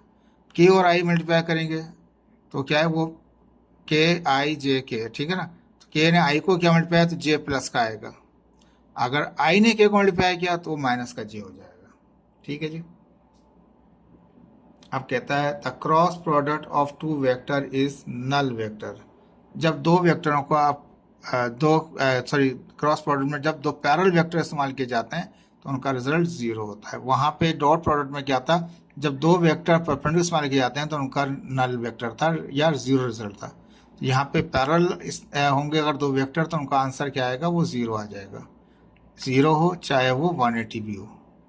तो ए बी साइन थीटा, तो थीटा कितना पहले जीरो रखा मैंने, साइन जीरो जीरो होता है, तो ये ए बी को भी जीरो कर देगा। एक बार मैंने 180 रखा, जब 180 रखा तो साइन 180 भी क्या होता है, वो भी जीरो होता है। जब जीरो मल्टीप्लाई करेगा ए बी को तो भी वो जीरो आंसर आ जाएगा। कहने का मकसद ये है जब पैरेलल हो दो वेक्टर और उनके दरमियान में साइन क्रॉस का हो तो उनका रिजल्ट क्या होता है, नल वेक्टर आता है, जीरो आता है। ये आपने चेक भी कर लिया, जीरो पुट कर दिया, साइन जीरो जीरो होता है तो जीरो कर दिया, 180 भी रखा तब भी वो जीरो कर दिया। सिमिलरली इस तरह अगर एक वेक्टर और सेम उसी वेक्टर से मल्टीप्लाई करें तो क्रॉस करें तो क्या होता है, वो जीरो हो जाता है, क्योंकि वो पैरेलल कहलाएंगे। बी को बी से मल्टीप्लाई करेंगे तो ये भी पैरेलल कहलाएगा, तो ये भी क्या होगा, जीरो होगा। वहां पे डिफरेंट को मल्टीप्लाई कर रहे थे तो वो जीरो हो रहा था, यहाँ पे सेम को मल्टीप्लाई करते हैं क्रॉस में तो जीरो हो जाता है, क्योंकि यहाँ पे साइन थीटा है वहां पे कॉस थीटा था। ठीक है जी, तो सेम सेम जो है वो रिजल्ट आपको नहीं देंगे। ठीक है, अब आई को आई से करेंगे रिजल्ट जीरो आएगा, जे को जे से करेंगे रिजल्ट जीरो आएगा, के को के से करेंगे रिजल्ट जीरो आएगा। वहां पे डॉट में ऐसा नहीं था, आई से आई को कर रहे थे तो 1 आ रहा था, आई को जे और के से कर रहे थे जीरो आ रहा था। देखो दोनों में उलट है, आई आई करेंगे, आई क्रॉस आई करेंगे जीरो होना चाहिए, यहाँ पे आता है जे क्रॉस जे करेंगे, डॉट और क्रॉस से पढ़ेंगे आप इसको, जे क्रॉस जे करेंगे जीरो, के क्रॉस के पढ़ेंगे करेंगे तब भी जीरो। ठीक है, cross product of two vector, ठीक है, इन रेक्टेंगुलर कंपोनेंट सिस्टम में। अब देखें मैंने वो पिछले में दिखाया नहीं था, इसमें दिखा दिया आपको। अब एक वेक्टर ए है तो उसमें आई जे के होंगे, आई एक्स एक्सिस पे होता है, जे वाई एक्सिस पे होता है, के जेड एक्सिस पे होता है। क्रॉस है तो क्रॉस लगा दिया। वेक्टर बी है तो वेक्टर बी में भी आई जे के होंगे, आई किस पे होगा, उसके एक्स पे होगा, जे उसके वाई पे होगा, के उसके जेड पे होगा। अगर इनका क्रॉस करें, कार्टेशियन करें तो क्या होगा, क्रॉस प्रोडक्ट में क्या होता है कार्टेशियन में, जब आई को आई से करेंगे तो रिजल्ट क्या होगा, जीरो आ जाएगा। अभी देखा आई को आई से क्या रिजल्ट जीरो आ जाएगा। जब आई को जे से करेंगे तो कुछ रिजल्ट आएगा, ठीक है, लेकिन आई और जे नहीं आएंगे, वो तीसरा आएगा, के आएगा। ठीक है, आई और जे तो यूज हो गए, अभी थोड़ी देर पहले बताया था आपको, देख लीजिए यहाँ पे आई को जे से करेंगे तो क्या आएगा, डिफरेंट आएगा, वो नहीं आएगा, उसको डिफरेंट आएगा। ठीक है, अब मैंने आई को आई से किया तो जीरो हो गया, जब आई ने जे से किया तो के में आएगा, लेकिन ए एक्स भी आएंगे और क्या आएगा हमारे पास, बी वाई भी आएगा, तो ए एक्स और बी वाई आ गया हमारे पास। और तीसरा क्या यूनिट वेक्टर क्या आ जाएगा, वो के आएगा, क्योंकि आई और जे नहीं आ सकते, वो तो क्रॉस हो गए, तो के आएगा। अब आई वाला के से मल्टीप्लाई करेगा, तो आई और के तो मल्टीप्लाई करेंगे तो जे आ जाएगा, जे आ गया। इसका कौन सा ए एक्स, तो ए एक्स आ गया, उसका बी जेड है तो बी जेड आ गया। अब मैंने दूसरा एलिमेंट इस्तेमाल किया, ए वाई जे भी मल्टीप्लाई करेगा इसको, तो मैंने दूसरी लाइन दिखाई उसके लिए। जब ए ने ए जे मल्टीप्लाई कर रहा है किसको, आई को, आई मल्टीप्लाई करता है जे को, तो प्लस होता है आई जे के, ऑर्डर क्या है आई जे के, आई ने जे को किया तो प्लस आएगा, अगर जे आई को मल्टीप्लाई करेगा तो निगेटिव आएगा। जे मल्टीप्लाई कर रहा है किसको, आई को कर रहा है, जे मल्टीप्लाई कर रहा है, जे वाली टर्म सबको करेगी ना, पहले आई को कर रही है, जे मल्टीप्लाई आई को तो के आएगा, लेकिन उलट हो गया, क्योंकि जे ने उलट किया, पहले आई करता है जे को, तो जे ने आई को मल्टीप्लाई किया तो माइनस हो गया, तो क्या ए वाई अपनी जगह पे, बी एक्स अपनी जगह पे, लेकिन आई और जे है तो के आएगा, लेकिन माइनस में आएगा, क्योंकि जे ऑर्डर गलत हो रहा है, जे से आई जाएंगे तो माइनस हो जाएगा, आई जे के था ऑर्डर, जे ने जे से मल्टीप्लाई किया तो जीरो हो जाता है। ठीक है जी, फिर जे के को करेगा, जे और के तो आई आएगा, ठीक है, लेकिन जे आई जे के, तो जे और के पॉजिटिव ही हैं दोनों, जे के बाद ही के आता है, इसमें कोई नेगेटिव नहीं आएगा, प्लस ही रहेगा। तो जे और के हुए तो आई हो गया, ए वाई और बी जेड। समझ, ये बात समझ में आनी चाहिए आपको। अभी तीसरी बार मैं कराता हूँ, फिर सुन लीजिएगा। अब यहाँ पे ए जेड के मल्टी कर रहा है आई को, तो ये हमारे पास आई जे के के बाद आई है हमारे पास, के बाद क्या हमारे पास है, वो आई है, तो के ने मल्टीप्लाई किया आई को, तो इट शुड भी क्या होगा हमारे पास, ये आना चाहिए हमारे पास, पॉजिटिव आना चाहिए हमारे पास। ये हमने क्या किया, यहाँ जे लगा दिया।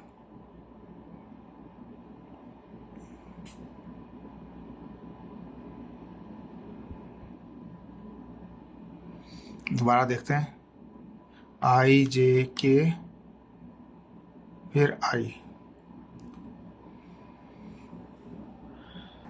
ठीक है, थोड़ा सा मिस्टेक हो गई हमसे, दोबारा इसको रिपीट करते हैं। यहाँ पे आई ने आई को क्या, जीरो हो गया, ठीक है, आई वाला जे से मल्टीप्लाई करेगा तो के में आ जाएगा, तो आई जे के, ऑर्डर क्या है आई जे के, तो आई ने जे को किया तो के आ गया आंसर। ठीक है, जब आई के को करेगा तो के क्या है, वो के आई जे के के बाद आई आना चाहिए था, तो के आई को कर सकता था, आई ने के को किया, तो ये क्या होगा, ये वाला जो एलिमेंट होगा ये प्लस का नहीं, ये आपका माइनस का आएगा।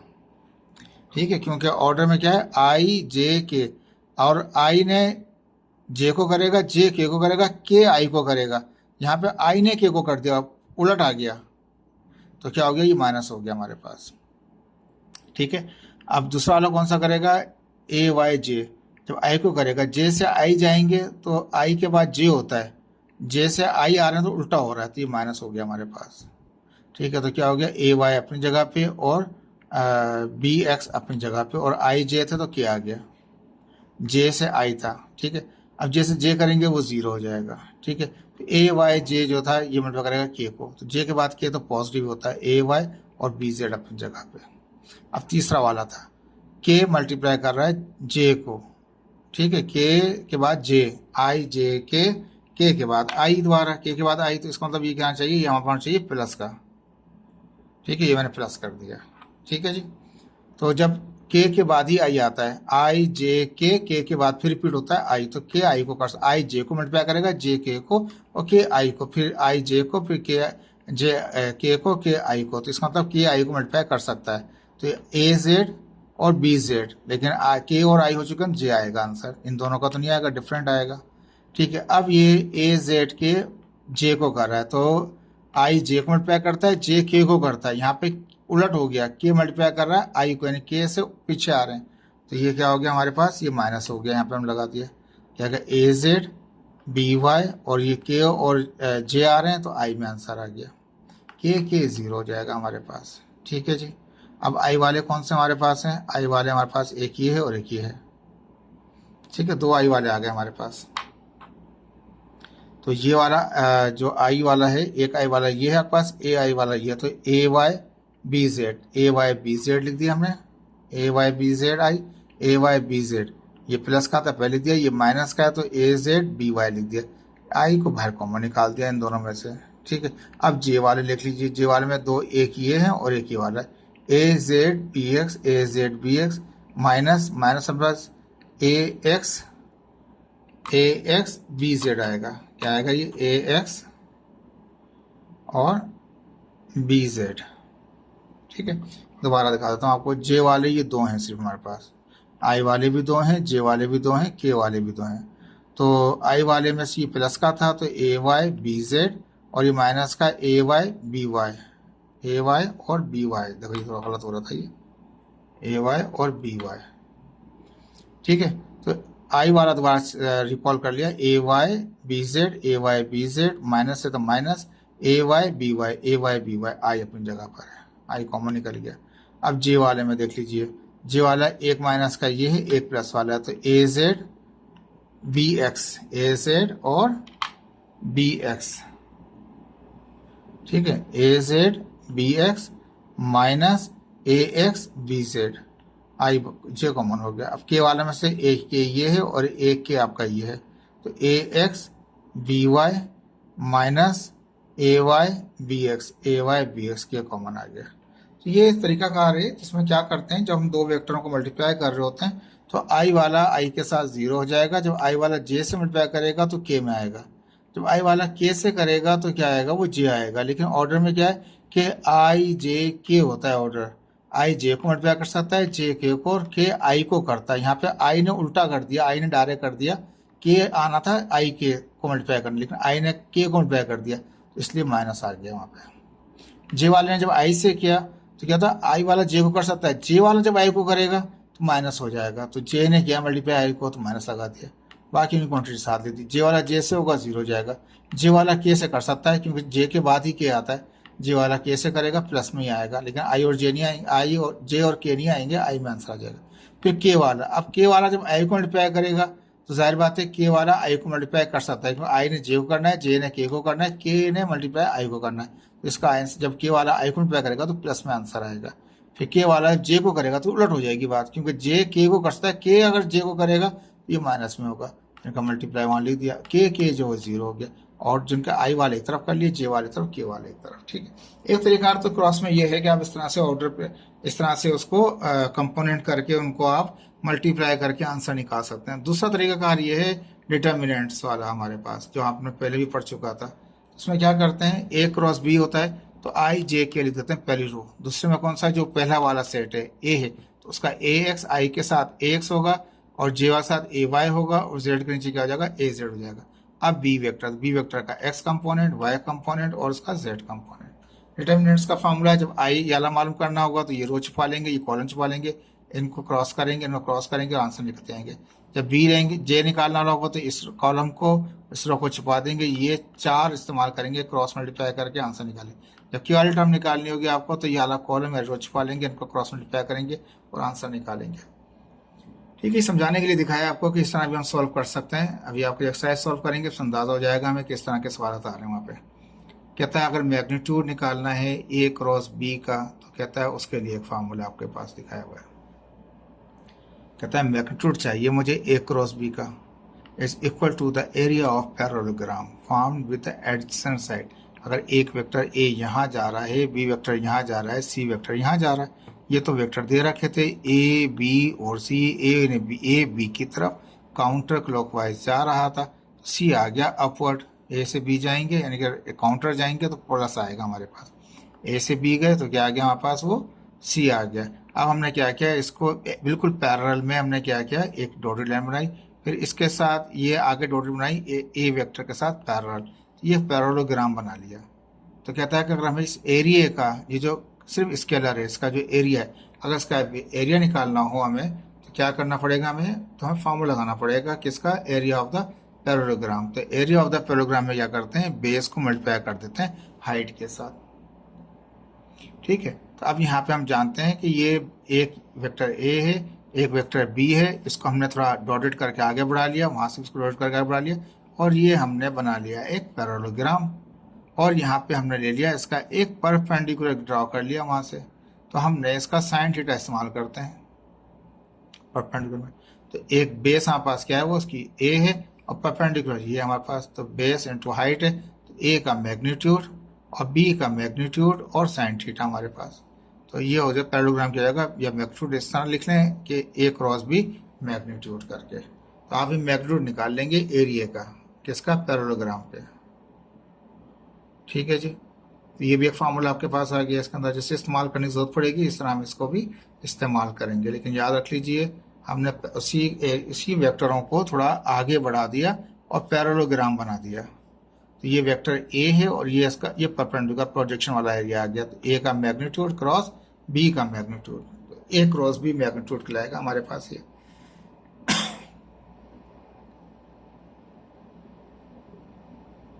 देखें बुक ने थोड़ा सा दिखाया था, मैंने थोड़ा सा उसको ज्यादा करके फार्मूले के टर्म से दिखा दिया आपको। कहता है एग्जाम्पल ऑफ क्रॉस प्रोडक्ट। वहां पे हमने डॉट प्रोडक्ट में एग्जाम्पल देखी थी, तो वर्क डन की निकाली थी हमने। वर्क डन में F force in dot displacement किया था। अब यहाँ पे जब क्रॉस प्रोडक्ट की बात आती है तो इसमें सबसे ज्यादा जो मिसाल दी जाती है वो टॉर्क की दी जाती है और दरवाजे की दी जाती है। अब देखें दरवाजा अगर कभी भी घर के कोनों पे आप देखें, जहाँ पे घर का कोना होता है, दरवाजा अमूमन कोनों में ही होते हैं हमारे पास, बिल्कुल कोने के साथ ही लगे हुए होते हैं। एक दीवार इस तरफ होती है, एक दीवार इस तरफ जा रही होती है, और एक ये परपेंडिकुलर जा रहा होता है इस तरह से। यानी कि अगर देखें तो एक आपका एक्स एक्सिस बन जाता है, एक आपका वाई एक्सिस बन जाता है, और एक आपका जेड एक्सिस बन जाता है। कभी भी घर के कोने आप चेक करें तो एक वर्टिकल है और बेस में दो जगह पे एक दीवार इस तरफ जा रही होती है, एक दीवार इस तरफ, एक दीवार इस तरफ, और एक कोना ऊपर जा रहा होता है। तो तीन कोने अगर देखने हैं तो घर के कोने में आप देख सकते हैं, कमरे के आप दरवाजा लगा हुआ है कोने में आपके पास। ठीक है, अब यहाँ पे कहता है कि हम यहाँ से, ये इसका सेंटर पॉइंट है यहाँ पे, या ओरिजिन कह लें, जहाँ पे जेड एक्सिस भी वाई एक्सिस भी एक्स एक्सिस आके मीट करते हैं, और ये हमारा डोर का लॉक है। हम फोर्स जो भी लगाएंगे वो इस पे लगाएंगे, इसको बंद करने के लिए, इस दरवाजे को, या खोलने के लिए। अब यहाँ से ये उसने फिगर में लगा हुआ था, लेकिन आप क्या कीजिएगा, ये नहीं लिखिएगा, आप यहाँ से इसको एक पी पॉइंट दिखाएं, इसको पी लिख दें, यहाँ पे लॉक की जगह पे पी लिख दें, और यहाँ पे एक वेक्टर बना दें आप यहाँ से यहाँ तक का, इसको आर कह दें। इस तरह नहीं जैसे ये दिखा रहा है, यहाँ से ये दिखा रहा है, यहाँ से दिखाएंगे, रेफरेंस पॉइंट से दिखाएंगे इसको, पोजीशन वेक्टर के तौर पे, वो आर है। ठीक है, लेकिन एक्चुअली तो क्या है, वो इस तरह से तो आर नहीं आएगा, आर को यहीं से लिया जाएगा, यहाँ से वर्टिकल से लिया जाएगा।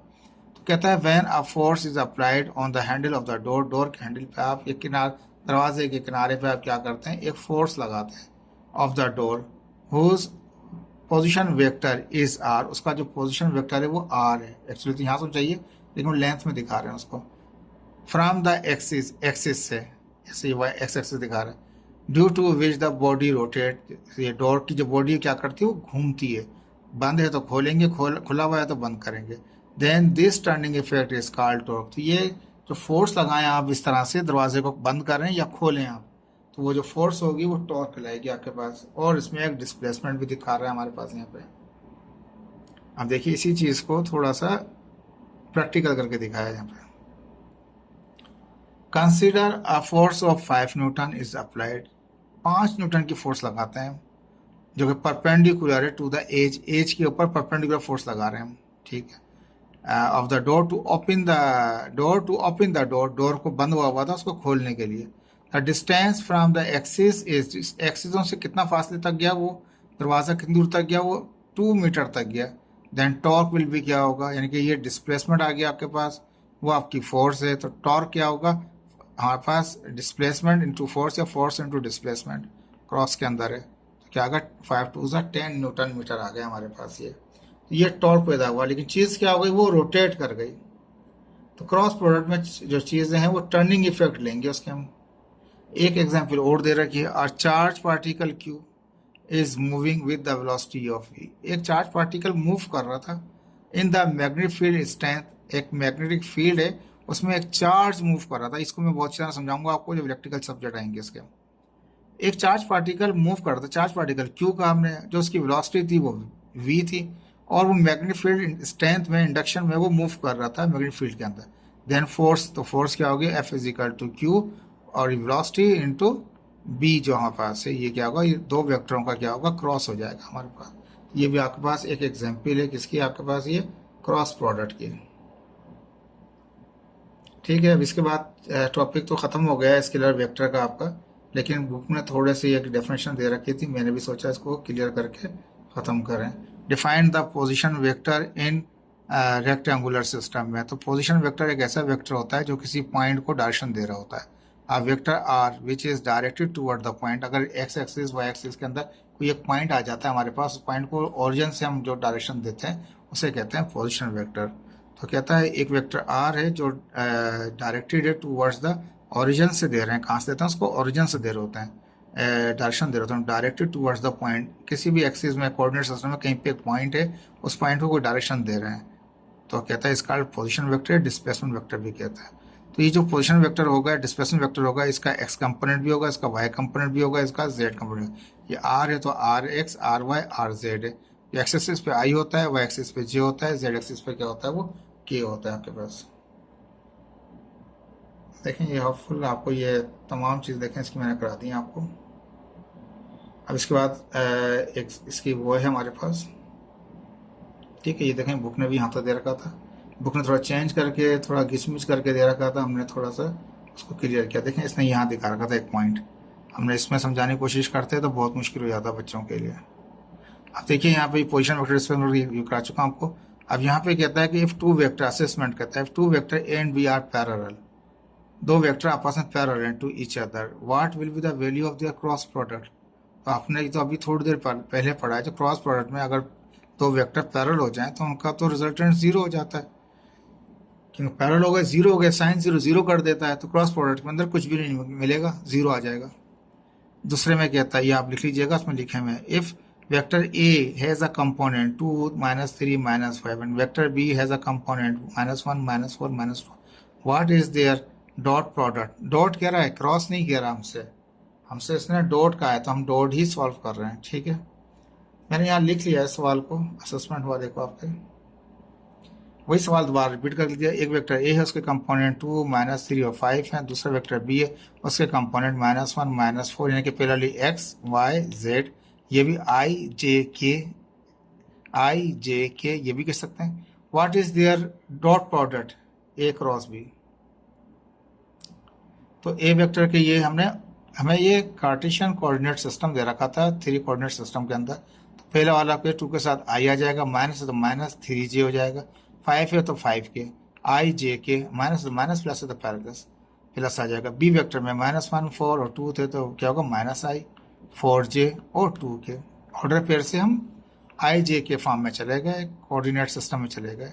ए डॉट बी करना है हमें, क्रॉस नहीं कह रहा, डॉट कह रहा है, याद रखिएगा। तो एक ए सेट को मैंने ऐसे लिख दिया पूरा, आई जे, डॉट है तो डॉट लगा दिया, दूसरा भी लिख दिया।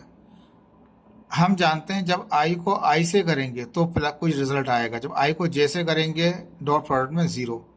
ठीक है, आई को के से करेंगे तो भी जीरो, तो जे वाले को जे से करेंगे तो रिजल्ट आएगा, जे वाले को आई से करेंगे जीरो, जे वाले को के से करेंगे जीरो, के वाले को आई से करेंगे जीरो, के वाले को जे से करेंगे जीरो, के वाले को के से करेंगे तो रिजल्ट आएगा। सेम प्लेन में होंगे, आई वाला आई के साथ सेम प्लेन में होगा, पैरेलल होगा। दूसरे अल्फाज में स्केलर प्रोडक्ट के अंदर पैरेलल केस यूज होता है, तो आई वाला आई के साथ पैरेलल होगा, जे और के साथ वो परपेंडिकुलर हो जाएगा और कैंसिल करके जीरो कर देगा। जे वाला जे के साथ तो पैरेलल होगा, आई और के साथ जीरो कर देगा। के वाला के साथ तो पैरेलल होगा, आई और जे के साथ को 90 परपेंडिकुलर होकर जीरो हो जाएगा। इसका मतलब ये आई वाले को आई से मल्टीप्लाई करें, जे वाले को जे से करें, के वाले को के से, बाहर प्लस लगा दें आप। 2 को मल्टीप्लाई किया -1 से, इसका कोफिशिएंट 2 है, उसको मल्टीप्लाई कर रहे हैं माइनस, इसका कोफिशिएंट -1 है, -1 आई लिखेंगे, आई इंटू आई 1 हो जाएगा, आई इंटू आई क्या हो जाएगा, 1 हो जाएगा, तो इसलिए 1 नहीं लिखेगा उसका। ठीक है, -3 को मल्टीप्लाई करेगा 4 को, तो -3 मल्टीप्लाई किया 4 को, क्रॉस कार्टेशियन, ये क्रॉस प्रोडक्ट नहीं है, ये सिर्फ मल्टीप्लाई करना बता रहा हूँ आपको। ठीक है, इसको क्रॉस नहीं समझिएगा वाला, ये मल्टीप्लाई का साइन है। तो जे वाले को जे से, 3 को -3 को 4 से मल्टीप्लाई किया, बाहर प्लस लगा दिया, 5 को 2 से मल्टीप्लाई किया, के इंटू के 1 हो गया, जे इंटू जे 1 हो गया, आई इंटू आई 1 हो गया। ठीक है, तो वो बाहर 1 लिखने की ज़रूरत ही नहीं है आपको। 2 1 2, -2 3 4 12, -12 5 2 10, ये 14 हो जाएगा, 14 में 10 जाएगा तो 4 आ जाएगा। ये बहुत छोटा सा आसान सा आंसर था आपका। देखें टॉपिक ख़त्म हो गया आपका। होपफुल कि आपको समझ में आया होगा। मैंने बहुत डिटेल से आराम से इसको समझाया है। इसके बाद नेक्स्ट लेक्चर जो आपका स्पीड, वेलोसिटी, इसको थोड़ा समझने की कोशिश करेंगे कि ये बुक किस तरह समझाना चाह रही है आपको। कोशिश करेंगे थोड़ा आसान हो ताकि वो आपको समझ में आए। देख लीजिए आपके सामने है ये, इसकी एग्जाम्पल्स भी कराएंगे आपको। एक्सलेशन भी है, ये भी है। जो थोड़ा सा ये टॉपिक बड़ा है आपका, टाइम लेगा आपका। फिर उसके बाद इक्वेशन ऑफ मोशन आ रही है, ये इनको भी हमें करना है। तो अंदाज़ा लगा लें आप, ये एक बड़ा चैप्टर है, बहुत बड़ा आपका। इससे पहले तो बहुत बड़ा चैप्टर था। उसके बाद आएगा प्रोजेक्टाइल मोशन। तो यानी कि आपके अभी 1 या 2 लेक्चर बाद ही जाके, आप 2 लेक्चर बाद जाके आएंगे प्रोजेक्टाइल मोशन पर। लेकिन होपफुली इसको कोशिश कीजिएगा अंडरस्टैंड करने की, नहीं तो रिपीट करके सुन लीजिएगा। ओके जी, अल्लाह हाफिज़।